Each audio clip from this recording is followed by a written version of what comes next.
चलिए स्टार्ट करते हैं class 11 R D Sharma mathematics chapter 11 trigonometric equations exercise 1.1 level first. Question number first, find the general solution of the following equations. नीचे equations लिखे हुए हैं, उनके हमको जनरल सॉल्यूशन फाइंड आउट करना है। जनरल सॉल्यूशन एक ऐसा एक्सप्रेशन रहता है इंटीजर n के लिए जो गिवन ट्रिग्नोमेट्रिकल इक्वेशन के सारे सॉल्यूशन को रिप्रेजेंट कर देता है। 7 फॉर्मूले अपने पास में, 7 जनरल सॉल्यूशन से अपने पास में ट्रिग्नोमेट्रिक इक्वेशंस के, उनका यूज करके अपन इनको सॉल्व करेंगे। तो फर्स्ट पार्ट है sine x is equal to 1/2। अब इसको देखो, ये 1/2 पॉजिटिव है, तो आप साइन एक्स की वैल्यू किस किस क्वाड्रेंट के अंदर पॉजिटिव होती है। एक छोटा सा क्वाड्रेंट बना लेते हैं हम यहाँ, ये 0, π/2, पाई, 3π/2 और ये वापस 2π, है ना। एंटी क्लॉकवाइज डायरेक्शन में से गए तो π/2, पाई, 3π/2 मींस 270 और ये 2π। अब ये फर्स्ट क्वाड्रेंट है, ये सेकंड है, ये थर्ड है, ये 4 है। अब देखिए साइन एक्स की वैल्यू 1/2 है, ये पॉजिटिव वैल्यू है। तो अब आपको ये देखना है अब यहाँ किस क्वाड्रेंट के अंदर साइन की वैल्यू पॉजिटिव होती है। तो आपको मालूम फर्स्ट क्वाड्रेंट में साइन पॉजिटिव होता है और सेकंड क्वाड्रेंट के अंदर साइन पॉजिटिव होता है। मतलब ये जो साइन की वैल्यू है वो इस क्वाड्रेंट और इस क्वाड्रेंट के अंदर है। थर्ड और फोर्थ क्वाड्रेंट के अंदर साइन नेगेटिव होता है। तो अब हम इस क्वाड्रेंट से भी एंगल ले सकते हैं और हम इस क्वाड्रेंट से भी एंगल ले सकते हैं। दोनों ही कंडीशन में यदि आप सॉल्व करेंगे तो आंसर आपका करेक्ट रहेगा। आप इस क्वाड्रेंट से ले लेंगे तो जो आंसर आएगा वो ठीक रहेगा, यदि आप इस क्वाड्रेंट से ले लेंगे तो जो आंसर आएगा वो ठीक रहेगा। तो हम क्या करेंगे, हम वो एंगल लेंगे जो हमारा यहां से पास में पड़ेगा। तो यहां से पास में कौन सा पड़ रहा है, ये वाला पड़ रहा है, इसकी डिस्टेंस ज्यादा है, तो हम ये वाले को नहीं लेंगे, हम ये वाले को ले लेंगे, ये एंगल। अब ये एंगल देखो किस क्वाड्रेंट के अंदर है, फर्स्ट क्वाड्रेंट के अंदर है। फर्स्ट क्वाड्रेंट के अंदर 0 से बड़ा और 90 से छोटा, तो 0 से बड़ा और 90 से छोटा कौन सा साइन में है, कौन सी साइन की वैल्यू है जो 1/2 होती है। तो आपको मालूम है साइन 30 डिग्री की वैल्यू 1/2 होती है। तो sine x is equal to 1/2 को साइन 30 डिग्री लिख लेते हैं, which implies sine x is equal to sine 30 degree को π/6।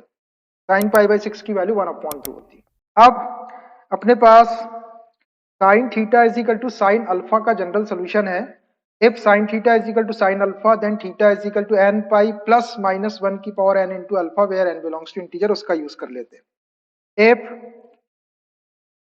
Sign theta is equal to sine alpha then theta is equal to n pi plus minus 1 की power n into alpha, where n belongs to integer. Therefore, यहां देखिए theta के place पे क्या है, theta के place पे यहाँ x है, तो यहाँ x रख देंगे। x इज इक्वल टू ये n पाई ऐसे ही रहेगा, प्लस माइनस 1 की पावर n भी ऐसी रहेगा। और अल्फा के प्लेस पे देखिए, यहाँ अल्फा के प्लेस पे क्या है, π/6 है, ये π/6, where n belongs to integer. बस यही इसका सोल्यूशन हो गया। x is equal to n pi plus minus 1 की power n into π/6, where n belongs to integer, ये इसका जनरल सोल्यूशन हो गया, ये आंसर। तो ऐसे आपको जनरल सोल्यूशन कैलकुलेट कर लेना है, ठीक है। देखिए question number first part second, cos x is equal to -√3/2, इसका हमको जनरल सोल्यूशन कैलकुलेट करना है। तो cos x is equal to -√3/2, cos x की वैल्यू नेगेटिव दी हुई है, तो पहले हम चेक कर लेते हैं कि cos x की वैल्यू कौन कौन से क्वाड्रेंट में नेगेटिव होती है। एक छोटा सा क्वाड्रेंट बना लो, ये फर्स्ट क्वाड्रेंट, ये सेकंड, थर्ड और ये फोर्थ। अब देखिए cos x की वैल्यू नेगेटिव है, तो cos x नेगेटिव कहाँ कहाँ होता है, एक तो cos x नेगेटिव होता है सेकंड क्वाड्रेंट के अंदर और थर्ड क्वाड्रेंट के अंदर। फर्स्ट क्वाड्रेंट में और फोर्थ क्वाड्रेंट में cos की वैल्यू पॉजिटिव होती है। तो अब ये दो जगह अपना एंगल है -√3/, तो अब जो अपना एंगल है वो या तो सेकंड क्वाड्रेंट में होगा या फिर थर्ड क्वाड्रेंट में होगा। तो अब देखिए अपने को एंगल लेना कौन सा है, अपन यहां से चले तो अपन ये वाला एंगल ले सकते हैं 180 माइनस थीटा करके। अपन ये वाला एंगल भी ले सकते हैं, यहां से यहां तक 180 प्लस थीटा।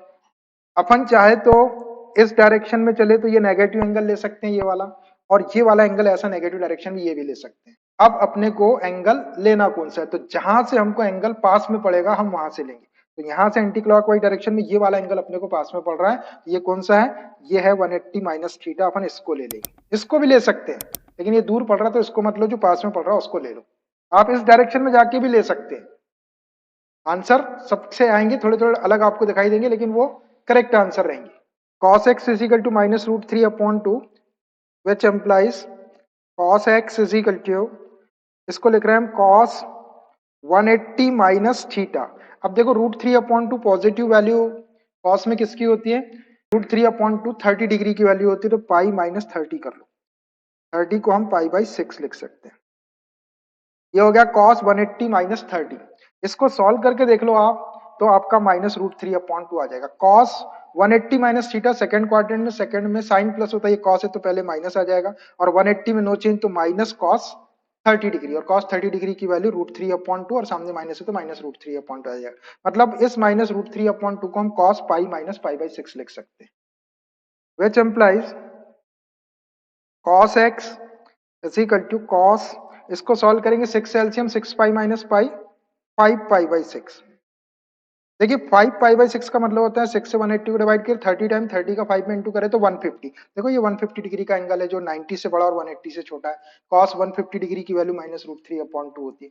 अब अपने पास में जनरल सोल्यूशन निकालने के लिए cos theta is equal to cos alpha का फॉर्मेट है। If cos theta is equal to cos alpha then theta is equal to 2n pi plus minus alpha, उसका यूज कर लेते हैं।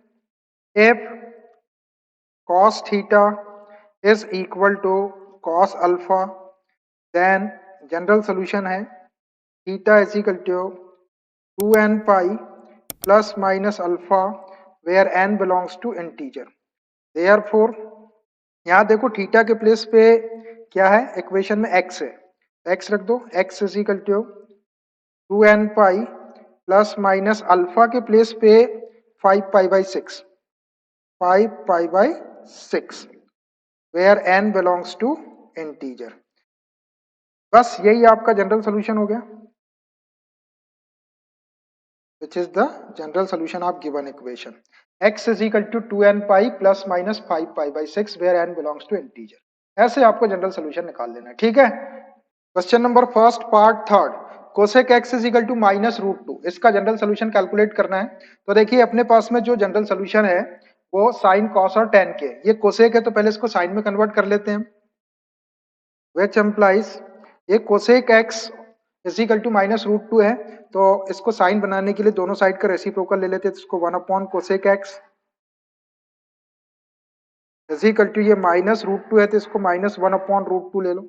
हमने दोनों साइड का रेसिप्रोकल ले लिए, दोनों साइड को 1 के अपॉन में कर दी। अब ये 1 अपॉन कोसेक x जो है ये साइन हो जाएगा, which implies sine x is equal to minus 1 upon root two. ऐसा कर लेंगे आप, साइन कॉस टेन में चेंज कर लेंगे अगर कोई दूसरा ट्रिग्नोमेट्रिकल रेशियो रहे तो। अब देखिए साइन एक्स की जो वैल्यू है वो नेगेटिव 1 अपॉन रूट टू है, तो अब हम क्वाड्रेंट बनाते हैं। ये छोटा सा हमने क्वाड्रेंट बना लिया, अपने रेफरेंस के लिए बना लेना आपको। अब देखिए साइन की जो वैल्यू नेगेटिव कहाँ कहाँ होती है, तो साइन की वैल्यू फर्स्ट क्वाड्रेंट में पॉजिटिव होती है, सेकंड क्वाड्रेंट में पॉजिटिव होती है, थर्ड क्वाड्रेंट में नेगेटिव होती है, और फोर्थ क्वाड्रेंट में नेगेटिव होती है। तो अपना जो एंगल होगा वो यहाँ होगा या फिर यहाँ होगा। अपना जो एंगल है वो थर्ड क्वाड्रेंट में होगा या फोर्थ क्वाड्रेंट में होगा। अब अपने को कौन सा एंगल लेना है, अपन यहाँ से ये वाला एंगल ले सकते हैं एंटी क्लॉकवाइज डायरेक्शन में जाके, अपन यहीं से एंटी क्लॉकवाइज डायरेक्शन में जाके ये वाला एंगल भी ले सकते हैं, अपन क्लॉकवाइज डायरेक्शन में चल के ये वाला एंगल ले सकते हैं, अपन क्लॉकवाइज डायरेक्शन में चल के ये वाला एंगल भी ले सकते हैं। तो अब हमको एंगल लेना कौन सा है, हमको एंगल वो लेना है जहां से एंगल अपने को पास में पड़ता है। तो पास में हमको ये क्लॉकवाइज डायरेक्शन में ये वाला एंगल पड़ेगा, तो मैं ये वाला एंगल ले लेता हूं। आप कहीं से कोई भी एंगल लीजिए, उससे कोई फर्क नहीं पड़ेगा, बस आंसर आपका जो आएगा वो ठीक रहेगा। अलग अलग फॉर्म में आ सकता है लेकिन आंसर ठीक रहेगा आपका। तो अब यहां देखिए अपन क्लॉकवाइज डायरेक्शन में चलेंगे तो यहाँ नेगेटिव 0 और ये माइनस 90, तो 0 और माइनस 90 के बीच साइन में कौन सी वैल्यू होती है, जो माइनस 1 अपॉन रूट टू होती है। तो साइन 45 की वैल्यू 1 अपॉन रूट टू होती है, तो साइन माइनस पाई बाई 4, यदि साइन माइनस 45 ले तो माइनस 1 अपॉन रूट टू आ जाएगा। तो देखो इसको हम क्या ले लेते हैं, sine x is equal to sine और ये माइनस पाई बाई 4, ऐसा लिख सकते हैं। देखो ये माइनस 45 डिग्री का एंगल है, ये क्लॉकवाइज डायरेक्शन। इसको सॉल्व करके देख लो आप, ये आ जाएगा माइनस थीटा फोर्थ क्वाड्रेंट में, फोर्थ में कॉस प्लस होता है, ये साइन है तो माइनस सामने आ जाएगा, और ये साइन 45, साइन 45 की वैल्यू 1 अपॉन रूट टू। अब ये फॉर्मेट बन गया अपना जनरल सोल्यूशन का, sine theta is equal to sine alpha वाला, तो अप्लाई कर देते हैं।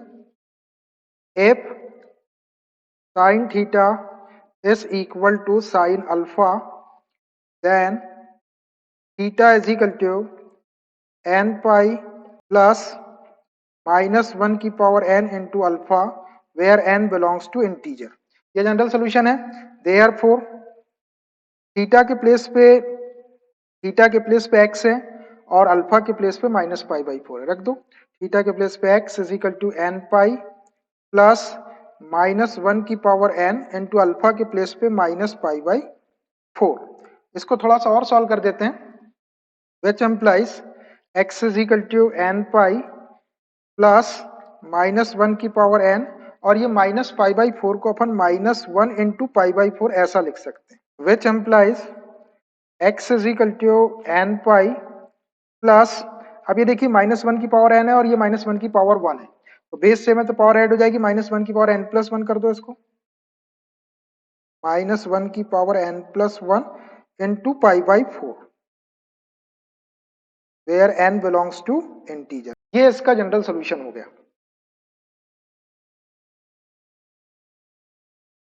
x is equal to N pi plus minus one की power n plus one into pi by 4 where n belongs to integer. अब देखिए book का आंसर ऐसा दिया हुआ है ऐसे फॉर्मेट में, इसलिए मैंने इसको ऐसा सॉल्व कर दिया, अदरवाइज आप यहां तक के छोड़ सकते हैं, माइनस वन की power n into minus pi by 4 ऐसा भी आंसर लिखा जा सकता है, लेकिन बुक में ऐसा आंसर दिया हुआ है इसलिए मैंने इसको आगे सॉल्व कर दिया। ठीक है, question number first part fourth, sec x is equal to root two. इसका जनरल सोल्यूशन कैलकुलेट करना, देखिए sec x is equal to दिया है, अपन इसको main trigonometrical ratio sine cos tan में कन्वर्ट करते हैं, तो इसको थोड़ा सा सॉल्व कर लेते हैं। इसका दोनों साइड का रेसिप्रोकल ले लो, so which implies one upon sec x is equal to root two का reciprocal one upon root two. इससे इसकी वैल्यू में कोई डिफरेंस नहीं आएगा क्योंकि हमने दोनों साइड का रेसिप्रोकल लिया। अब one upon sec x can be written cos x, ये cos x हो गया is equal to one upon root two. अब देखिए cos x की जो वैल्यू है वन अपॉन रूट टू और ये पॉजिटिव वैल्यू है, तो आप क्वाड्रेंट की हेल्प से देखो कि cos x कहाँ कहाँ पॉजिटिव होता है। आपको मालूम है कि cos जो है वो फर्स्ट क्वाड्रेंट में पॉजिटिव होता है और फोर्थ क्वाड्रेंट में पॉजिटिव होता है, मतलब अपना एंगल जो होगा वो यहाँ होगा या फिर वो यहाँ होगा। अब अपने को कौन सा एंगल लेना है, अगर अपन एंटी क्लॉकवाइज डायरेक्शन में चले तो अपन ये वाला एंगल ले सकते हैं 90 माइनस थीटा वाला, या आप ऐसा चलेंगे तो ये 360 माइनस थीटा या 270 प्लस थीटा ये वाला भी ले सकते हैं। आप क्लॉकवाइज डायरेक्शन में चले तो ये वाला 0 और माइनस 90 के बीच का ये वाला एंगल ले सकते हैं, और आप ऐसा ये वाला भी एंगल ले सकते हैं। तो अब एंटी क्लॉकवाइज डायरेक्शन में ये वाला पास में है और क्लॉकवाइज डायरेक्शन में ये वाला भी, दोनों बराबर ही है, तो ऐसे केसेस में अपन ये प्लस वाले को ले लेंगे, पॉजिटिव एंगल को ले लेंगे। ठीक है, तो फर्स्ट क्वाड्रेंट में अपना एंगल है, तो कॉस की वैल्यू, तो कॉस थीटा की कौन सी वैल्यू फर्स्ट क्वाड्रेंट में वन अपॉन रूट टू होती है, तो कॉस 45 की होती है, तो which implies cos x is equal to cos 45 को पाई बाई 4 लिख सकते हैं। इसको सॉल्व करके देख लो तो आपका ये वन अपॉन रूट टू आएगा। ठीक, अब अपने पास में जनरल सोल्यूशन है, if cos theta is equal to cos alpha then theta is equal to 2n pi plus minus alpha, उसका यूज कर लेते हैं। If cos theta is equal to cos alpha then theta is equal to 2n pi plus minus alpha where n belongs to integer. अब देखो यहाँ theta के place पे x है और अल्फा के प्लेस पे पाई बाई 4 रख दो, therefore theta is equal to x 2n pi plus minus alpha के प्लेस पे pi by 4 where n belongs to integer. बस यही आपका जनरल सोल्यूशन हो गया, x is equal to 2n pi plus minus pi by 4 where n belongs to integer, ये answer हो गया। ऐसे आप इसका जनरल सोल्यूशन लिख लेंगे। ठीक है, question number first part fifth, tan x is equal to minus one upon root three. देखिए tan x की value minus one upon root three दी हुई है, तो क्वाड्रेंट में देख लो tan कहाँ कहाँ पर नेगेटिव आता है, छोटा सा क्वाड्रेंट बना लिया हमने। अब देखिए tan की वैल्यू फर्स्ट क्वाड्रेंट में पॉजिटिव होती है और थर्ड क्वाड्रेंट में पॉजिटिव होती है, सेकंड क्वाड्रेंट में और फोर्थ क्वाड्रेंट में tan की वैल्यू नेगेटिव होती है, तो सेकंड क्वाड्रेंट में हो सकता है ये एंगल और फोर्थ क्वाड्रेंट में हो सकता है, tan की वैल्यू सेकंड और फोर्थ में नेगेटिव होती है। तो अब देखिए अब अपन कौन से क्वाड्रेंट से ऐसा एंगल लेंगे कि minus one upon root three tan की वैल्यू आ जाए, तो अगर अपन इस एंटी क्लॉकवाइज डायरेक्शन में चले तो यहाँ तक, ये 180 माइनस थीटा वाला एंगल ले सकते हैं। अपन और आगे चले जाए तो ये यहाँ तक 360 माइनस थीटा वाला ये ले सकते हैं। और अपन क्लॉकवाइज डायरेक्शन में अगर चले, इस क्लॉकवाइज डायरेक्शन में ऐसा, तो ये वाला एंगल माइनस थीटा ना, 0 और माइनस 90 के बीच में ये माइनस थीटा वाला एंगल, और फिर अपन यहीं से आगे ऐसा भी जा सकते हैं। तो अब अपने को कौन सा एंगल लेना है? इधर से तो अपने को ये वाला एंगल ज्यादा दूर पड़ रहा है, ये वाला उससे भी ज्यादा दूर पड़ रहा है, ये वाला एंगल अपने को सबसे पास में पड़ रहा है। तो जो एंगल सबसे पास में पड़ता है, जहां से एंगल सबसे पास में पड़ता है उस क्वाड्रेंट से अपन लेते हैं। तो ये फोर्थ क्वाड्रेंट में थीटा नेगेटिव होता है, तो अपन नेगेटिव वाली वैल्यू ले लेते हैं। तो -1/√3 tan में किसकी वैल्यू होगी? -30 डिग्री की वैल्यू होगी। tan 30 डिग्री की वैल्यू 1/√3 होती है, तो tan -30 की वैल्यू -1/√3 हो जाएगी, जो इस यहाँ पे आ जाएगा 0 और -90 के बीच में। तो which implies tan x is equal to, इसको लिख लो tan -π/6। अब ये माइनस थीटा फोर्थ क्वाड्रेंट, फोर्थ में tan नेगेटिव होता है, तो ये माइनस सामने आ जाएगा, और ये tan π/6 या tan 30 की वैल्यू 1/√3, तो -1/√3 को tan -π/6 लिख सकते हैं। यहां से अपने को पास में पड़ रहा था, इसलिए मैंने ये -π/6 वाला एंगल लिया।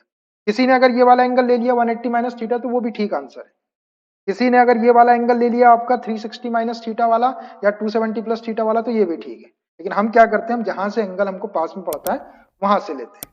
तो अब ये tan theta is equal to tan alpha वाला फॉर्मेट बन गया। अपने पास में जनरल सोल्यूशन है, if tan theta is equal to tan alpha, then theta is equal to n pi plus alpha where n belongs to integer. Therefore यहाँ theta के place पे x है और अल्फा के प्लेस पे -π/6, ये हो जाएगा x is equal to n pi, alpha के प्लेस पे -π/6 प्लस -π/6। इसको थोड़ा सा सॉल्व करके लिख देते हैं। x is equal to n pi, plus minus का माइनस हो जाएगा π/6 where n belongs to integer. ये आपका जनरल सोल्यूशन हो गया, x is equal to n pi minus π/6 where n belongs to integer. ऐसे आप इसका जनरल सोल्यूशन लिख लेंगे, ठीक है। Question number first last six part, √3 sec x is equal to 2, इसका जनरल सोल्यूशन कैलकुलेट करना है।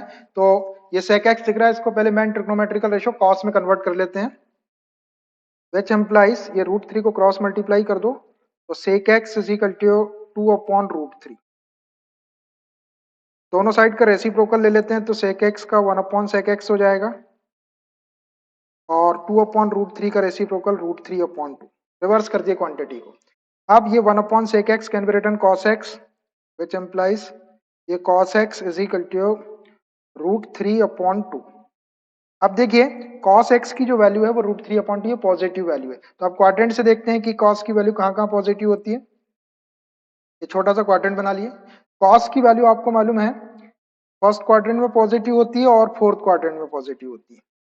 सेकंड और थर्ड क्वाड्रेंट में cos की वैल्यू नेगेटिव होती है। तो अब अपना एंगल ये दो क्वाड्रेंट में से होगा। तो अब हम एंटी क्लॉकवाइज डायरेक्शन में चले तो ये वाला एंगल ले सकते हैं, ये है 90 माइनस थीटा। फिर इसी डायरेक्शन में चले अपन तो ये ले सकते हैं, अपन इसको 360 माइनस थीटा बोल सकते हैं, 270 प्लस थीटा बोल सकते हैं। या अपन अगर क्लॉकवाइज डायरेक्शन में चले तो ये वाला एंगल माइनस थीटा। तो अब ये माइनस थीटा वाला एंगल और ये वाला 90 माइनस थीटा वाला दोनों बराबर दिख रहे हैं, तो अपन प्लस वाला ये ले लेते हैं। नेगेटिव डायरेक्शन में नहीं जाते, नेगेटिव डायरेक्शन में जा सकते हैं, लेकिन जब पॉजिटिव वाला एंगल उतनी ही डिस्टेंस के ऊपर है तो पास में ये वाला पड़ रहा है। ये दोनों सेम डिस्टेंस के ऊपर है, ये वाला और ये वाला, लेकिन अपन पॉजिटिव वाला लेते हैं, ये वाला। तो √3/2 फर्स्ट क्वाड्रेंट में cos 30 डिग्री की वैल्यू होती है। 30 डिग्री आपका 0 से बड़ा और 90 से छोटा है, तो ये वाले एंगल को हम ले लेंगे इस डायरेक्शन में, एंटी क्लॉकवाइज डायरेक्शन में। तो which implies cos x is equal to cos 30 degree को लिख सकते हैं π/6। cos 30 की वैल्यू √3/2 होती है। अब ये फॉर्मेट बन गया अपना जनरल सोल्यूशन का, cos theta is equal to cos alpha वाला। If cos theta is equal to cos alpha, then general solution है theta is equal to 2n pi plus minus alpha where n belongs to integer. ये therefore यहाँ देखो theta के place पे x है और alpha के प्लेस पे π/6 है, रख दो। तो x is equal to 2n pi plus minus alpha के प्लेस पे pi by 6 where n belongs to integer. यही आपका जनरल सोल्यूशन हो गया। x is equal to 2n pi plus minus pi by 6 where n belongs to integer. तो ऐसे आप इसका जनरल सोल्यूशन लिख लेंगे, ठीक है। So I think it's enough for today. Remaining questions of this exercise we will continue from the next class. Okay, bye.